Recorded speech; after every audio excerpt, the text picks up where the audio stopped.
নিয়ে আসি না, তোমার ভাবি প্রোগ্রাম আসতে চান, এই তোমার ভাবিকে এই প্রোগ্রামে অনেক রিকোয়েস্ট করছে, এবং যার প্রোগ্রাম সে আমার বাসায় 4 বার গেছে, 4 বার যে তোমার ভাবিকেই দাওয়াত দিচ্ছে, আমাকে দাওয়াত দেয় না, ঠিক আছে। বলছে ভাবি আপনি যদি না যান তাহলে আমি আমার প্রোগ্রাম ক্যান্সেল করে দেবো। তোমার ভাবির থেকে ওয়াদার নেওয়া, তারপরে সে এই প্রোগ্রামটা তো তোমার ভাবি আসে, ঠিক আছে। এবং এই কারণে নাহলে তোমার ভাবি কখনো কোনোদিন প্রোগ্রাম আসে না। আমার সাথে কখনো হয় না, আর আমি এগুলো সাপোর্টও না, কারণ আমি জানি আমার হাজব্যান্ড মিডিয়াতে, আর মিডিয়াতে থাকা মানে টুকিটাকি ওদের বাইরের সমস্যা হতেই পারে, কিন্তু সেগুলো কেন আমি ঘরে ফেস করব, তাই না? আমি আমার ভাবেই থাকি, আমার ও কি করলো না করলো, বাইরে কি কথা হলো না হলো, আমি কখনো প্রশ্ন করি না। মানুষ হিসাবে যথেষ্ট মন খোলা, ওর মন মানসিকতা অনেক ভালো, আর যথেষ্ট শৌখিন। ও কাউকে কোনো কিছু ভেবে বলে না, যেটা ভালো লাগে সেটা বলে, যেটা খারাপ লাগে সেটাও বলে, যে এটা আমার কাছে খারাপ লেগেছে, এইটাই সমস্যা। মনের ঘরে বসত করে, ভালোবাসলে ঘর বাঁধা যায় না, এই দুটো মুভি আমার কাছে খুব ভালো লেগেছে। আমি বললাম না যে তোমার ভাবি সিনেমাটা, তোমার ভাবি যায় চাপে চিকুলে যায়, হ্যাঁ আমার নেওয়া যায় না, একা ছেলেকে নিয়ে দেখে তারপর চলে আসে, খুব একটা না। তাকে কেউ ছিঁড়ে না। আজকে তোমরা চিঠা বলেছে, এরপরে মনে ওর জীবন আর বাড়া দিবে না, শোনা যাবে না, ঠিক আছে। রাগ হলে আর বস, ঠিক আছে, রাগ হলে মনে করো যে একদিন তো তার আশেপাশের সামনে কথাই বলা যায় না, আর নাস্তার টেবিলে মনে করো নাস্তা ঠিক মতো থাকে না, দুপুরবেলা খাবারও ঠিক মতো বসে থাকে না, ঠিক আছে। বসের রাগ ভাঙা, তারপর নাস্তার টেবিলে যেতে হয়।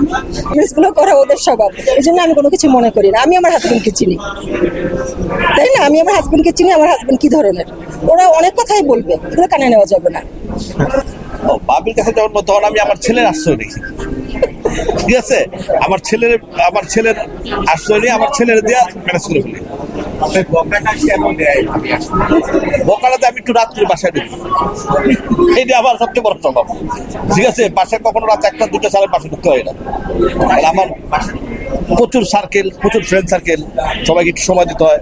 আমাদের ফ্রেন্ড সার্কেল একটু একটা বসি, রাতের বেলা 1টা 2টা বেজে যায়, ঠিক আছে। যেই কারণে হোম মিনিস্টারের বকল শুনতে হয়, ঠিক আছে।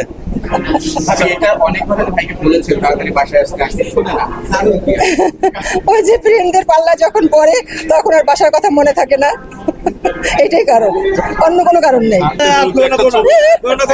আজকে আমেরিকা থেকে একটা মেয়ে ফোন করছে, আমেরিকা থেকে, বাংলাদেশে আমেরিকা থেকে ফোন করছে, হ্যাঁ, সেই ফোনের জন্য আমাকে 1 ঘন্টা আমার কৈফিয়ত দিতে হয়েছে। না, কৈফিয়ত তো অবশ্যই দিতে হবে, তাই না? আমি যেখানে আছি সেখানে অন্য মেয়ে ফোন দিবে কেন, এটা আমি ভাল লাগে না আমার কাছে, তাই আমার কাছে কৈফিয়ত দিতে হবে। না, এটা ভাবলে কি আর ও কি মুভিতে কাজ করতে পারে?